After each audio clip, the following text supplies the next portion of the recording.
Imagine a hallway where the light never quite reaches the end. Somewhere in the middle of that hallway, a cell phone is vibrating on a cold hardwood floor. It isn't a ringtone you'd recognize. It's the default, rhythmic pulse of a FaceTime call that no one is picking up. On the other end of that signal, miles away, a mother is staring at her screen, watching her own reflection in the black glass while she waits for her daughter's face to appear. But it doesn't. Instead, the camera finally connects to something not a face, but a ceiling fan spinning lazily in a room that is far too quiet. There is no sound of breathing, no hello, just the faint, rhythmic clack clack clack of the blade hitting a pull string over and over, while a single red shoe sits perfectly upright in the center of the frame. The silence on that call wasn't the empty kind. It was the heavy, suffocating kind that tells you the air in the room has changed. When the police eventually walked through that front door, they didn't find a struggle. They didn't find broken glass or a forced entry.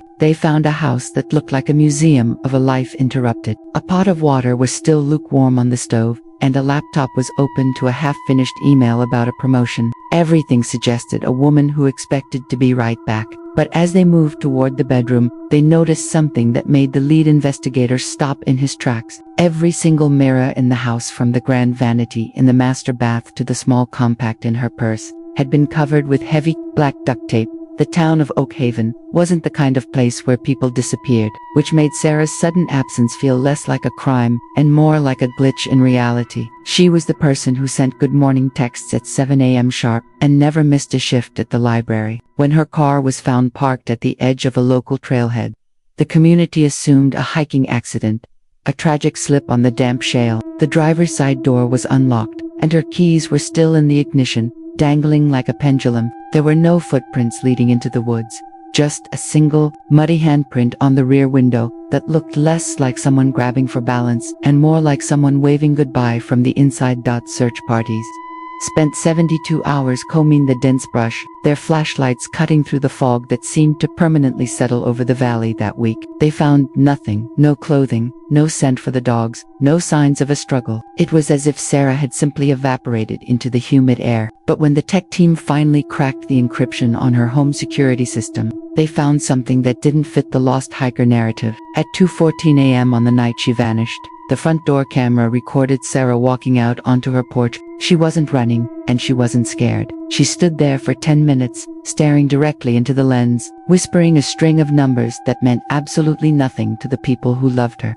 Detectives began peeling back the layers of Sarah's perfect life, looking for the cracks where a person might fall through. They spoke to her boyfriend Mark, a man whose grief seemed so loud it was almost performative. He told them about their plans for the summer, the house they were looking at, and the sudden bouts of insomnia Sarah had been experiencing. He described nights where he'd wake up to find her sitting at the edge of the bed, staring at the wall, claiming she could hear a low humming coming from the vents. Mark dismissed it as stress from her master's thesis. But the neighbors told a different story, one of late-night arguments and the sound of furniture being dragged across the floor at 3 in the morning. That, as the investigation deepened, a strange pattern emerged in Sarah's recent history. Over the last month, she had withdrawn nearly $8,000 in cash, small amounts at a time, from various ATMs across the county. None of that money was found in her home or her car. When the police looked into her internet history, they didn't find evidence of a secret affair or a plan to run away. Instead,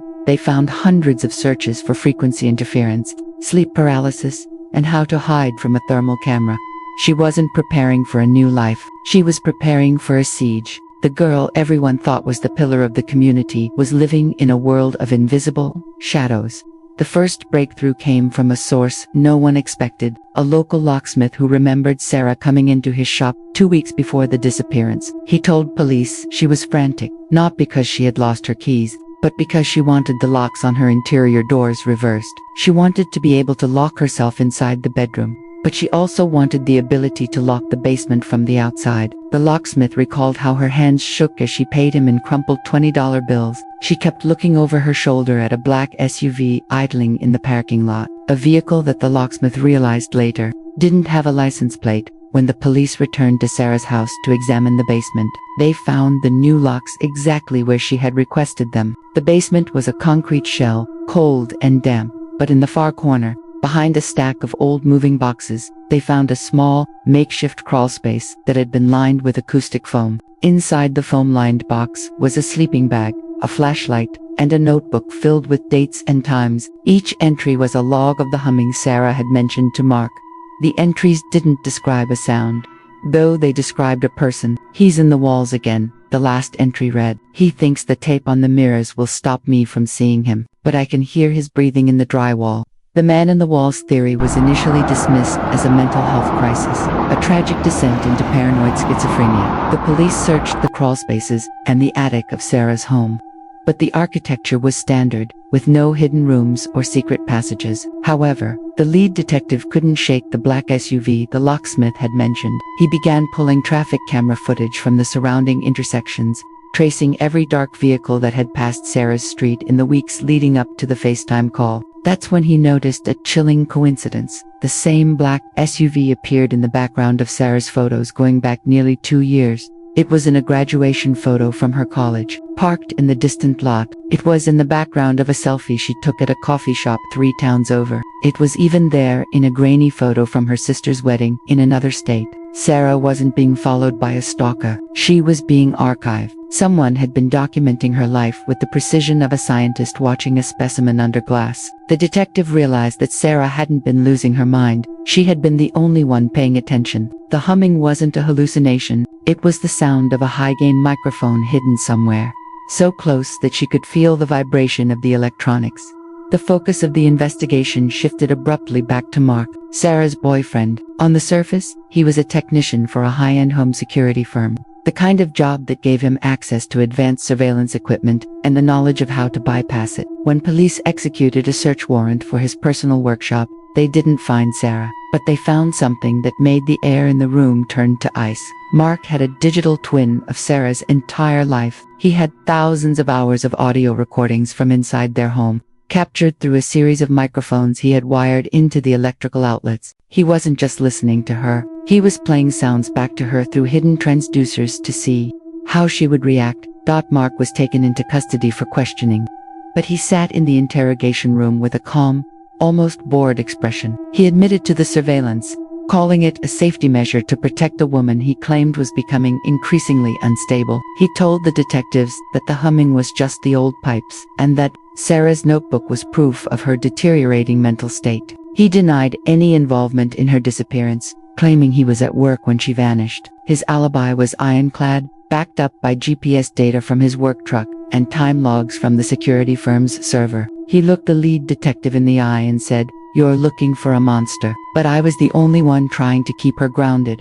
With Mark in custody but no body and no evidence of foul play, the case hit a wall. That was until a young digital forensics expert noticed a discrepancy in the FaceTime call that started everything. When Sarah's mother had called, the camera showed the spinning ceiling fan and the red shoe. The expert realized that the frame rate of the video didn't match the standard output of an iPhone. It was slightly jittery, a hair off sync. He ran the footage through a series of filters and discovered that the live call wasn't live at all. Someone had hijacked the signal and was looping a pre-recorded video of Sarah's bedroom to make it look like the room was empty and quiet.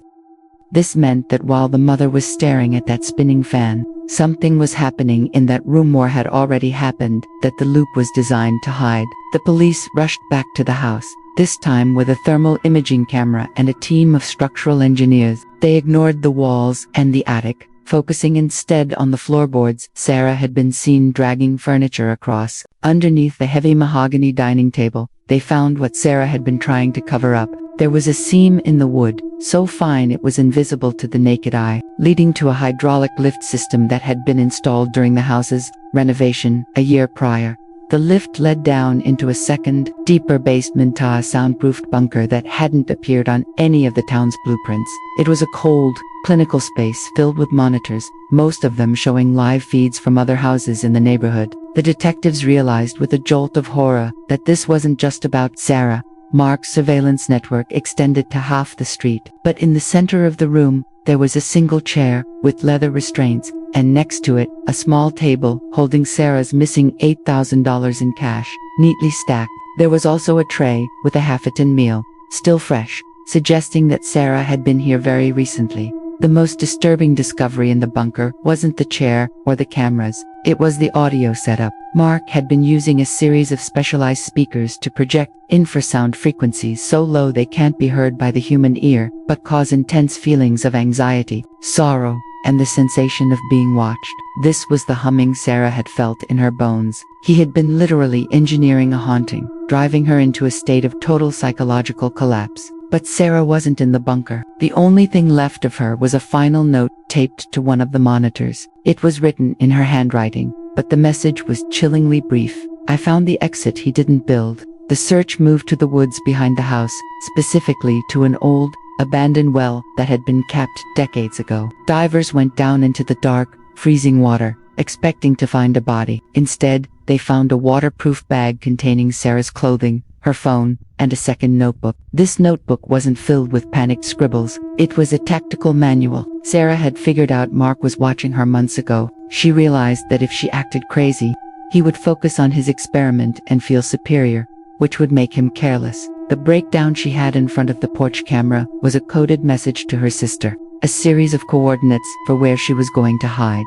The twist wasn't that Sarah was dead, it was that she had used Mark's own surveillance obsession against him. She knew he was looping the FaceTime video because she had found the transmitter he installed. She had waited for him to go to work, used the hydraulic lift to enter his secret bunker, and stolen his emergency cash and his untraceable black SUV. She had then staged the suicide scene at the well to keep him from looking for her. But as the detectives read the final pages of the second notebook, the blood drained from their faces. Sarah hadn't just run away, she had left a gift for Mark in the ventilation system of the bunker. Slow-release canister of the same industrial cleaning chemicals Mark used at work. The police raced back to the station where Mark was being held, but they were too late. Mark had been released an hour earlier due to a lack of evidence and the alibi provided by his firm. They scrambled to his house, fearing the worst, and found the front door wide open. The humming was gone, replaced by a deathly, chemical silence. They found Mark in the hidden bunker, slumped over the monitors. He wasn't dead, but he was staring at a screen that was playing a new loop. It was a video of him, taken from a camera he didn't install, showing him sleeping in his own bed the night before Sarah disappeared. On the screen, a shadow moved across the background of Mark's bedroom. It was Sarah. She hadn't left the house the night the camera caught her on the porch. She had slipped back inside through a window Mark had left unlocked while he was downstairs in his bunker watching her loop. She was standing directly over him with a pair of surgical scissors, watching him breathe. She didn't kill him then. She chose something much worse. She spent 3 nights living in the shadows of the house he thought he controlled, recording his most private moments, his conversations with himself, and his admissions of guilt, whispered into the dark.